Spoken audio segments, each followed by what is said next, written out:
Olá, bem-vindos a mais uma aula de técnicas analíticas. Nessa semana, nós vamos falar sobre soluções e concentrações. As soluções, elas são misturas homogêneas entre duas ou mais substâncias. Para eu ter uma solução, eu tenho que ter um solvente e eu tenho que ter um soluto. O solvente vai ser aquilo que vai diluir e o soluto é aquilo que vai ser diluído. Por exemplo, o solvente universal é a água. Um exemplo de soluto seria o sal. Se eu misturo água e sal, eu tenho uma solução, porque eu tenho uma mistura entre a água, que é um solvente, e o sal, que é o soluto. O sal se dissolveu na água, então eu tenho uma solução, ok? As soluções, elas não precisam ser necessariamente só entre uma coisa sólida e um solvente líquido. A gente pode ter, às vezes, soluções entre dois componentes sólidos, duas substâncias sólidas. Por exemplo, nas moedas, como a moedinha que eu tenho aqui, ó, tá vendo? A moeda, ela é uma mistura entre níquel e cobre. E a gente não consegue enxergar o que é cada um. Eu sei que os dois estão misturados. Se os dois estão misturados e estão de forma homogênea, eu tenho uma solução. O próprio ar que a gente respira, ele é uma mistura de vários gases. E a gente não consegue enxergar cada um desses gases, eles estão misturados. Então, ele também é uma solução.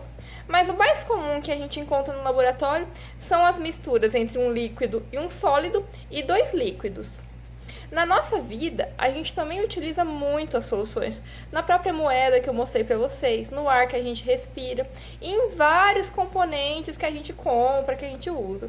Por exemplo, o soro fisiológico. O soro fisiológico, ele é uma solução. Ele é uma solução de água com o cloreto de sódio que a gente utiliza. Ele é uma mistura dos dois. E a gente não consegue ver o que é a água e o cloreto de sódio. A gente sabe que está misturado. Então, é uma solução. Um outro exemplo de solução é o vinagre. No vinagre, a gente tem a água misturada com o ácido acético. Tá vendo o vinagre? A gente também não consegue enxergar o que é o ácido acético e o que é a água. Os dois estão misturados. E são dois líquidos misturados. Então, eu tenho o vinagre. Um outro exemplo de solução que a gente também usa muito no nosso dia a dia é a famosa água sanitária. A água sanitária, ela é uma mistura do hipoclorito de sódio com a água. Outra solução que a gente também está usando muito agora, o nosso álcool. O álcool 70%, ele é uma mistura de álcool com a água. As soluções, elas também podem apresentar diferentes proporções entre o soluto e o solvente.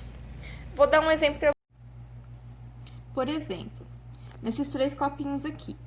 Nos três, eu tenho água e eu tenho um sal cor-de-rosa.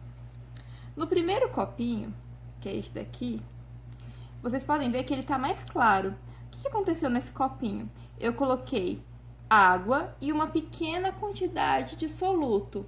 Então, eu tenho uma pouca quantidade de soluto em relação ao meu solvente. Nesse caso, eu tenho uma solução diluída. No segundo copinho, que é este daqui, vocês podem ver que ela já é uma solução mais escura. Eu tenho uma grande quantidade de soluto em relação ao meu solvente.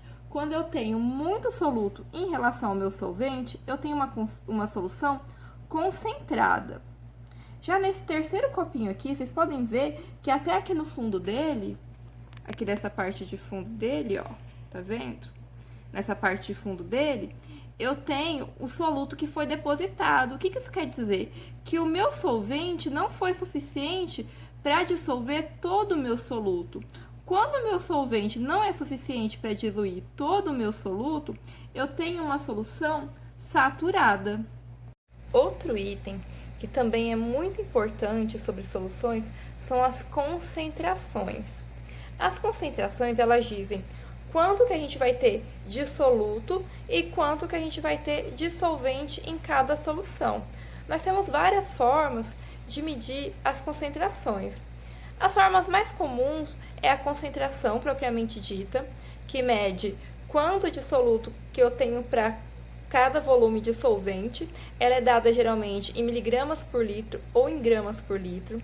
Nós temos também a concentração molar, ou molaridade, que é a relação entre o número de moles de soluto e o volume da solução. Por exemplo, eu posso ter uma solução de ácido clorídrico 1,02 molar, que é o tanto de moles que eu tenho para cada litro de solução. A gente também utiliza muito no laboratório as medidas de normalidade ou concentração normal, que indica o número de equivalente gramas do soluto para cada litro de solução. Por exemplo, eu posso ter 1 litro de solução de ácido sulfúrico, 1 normal. Essa é uma medida.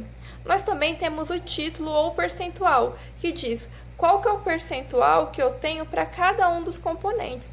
Um exemplo dessa medida de título de percentual é o álcool 70, em que a gente tem 70% de álcool para 30% de água.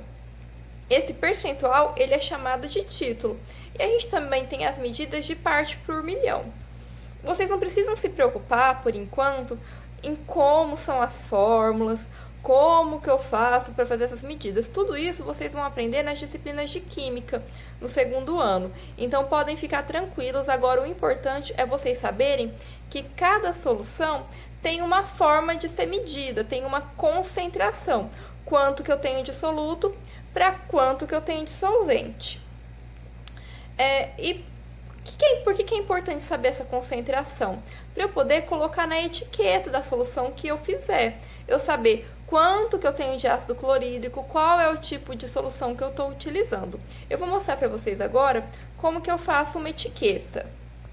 Então, pessoal, toda solução que eu faço no laboratório, é necessário colocar o nome dessa solução, a identificação dessa solução, através do rótulo. As informações que tem que ter no rótulo são o nome da minha solução, por exemplo, solução de ácido sulfúrico.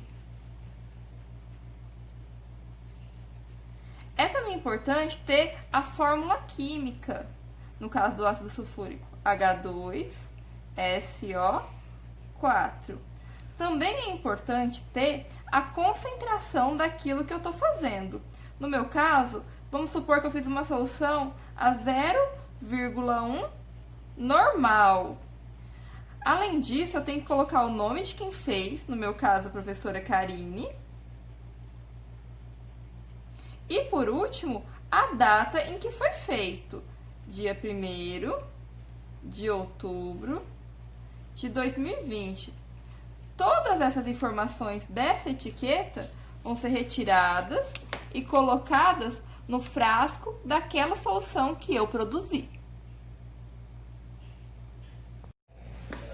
Então, pessoal, depois de assistirem esse vídeo, leiam o material e façam as atividades. Não se esqueçam que as atividades, ela é o que vale a pontuação da semana para a nota e a frequência da semana. Fiquem em segurança. Até mais!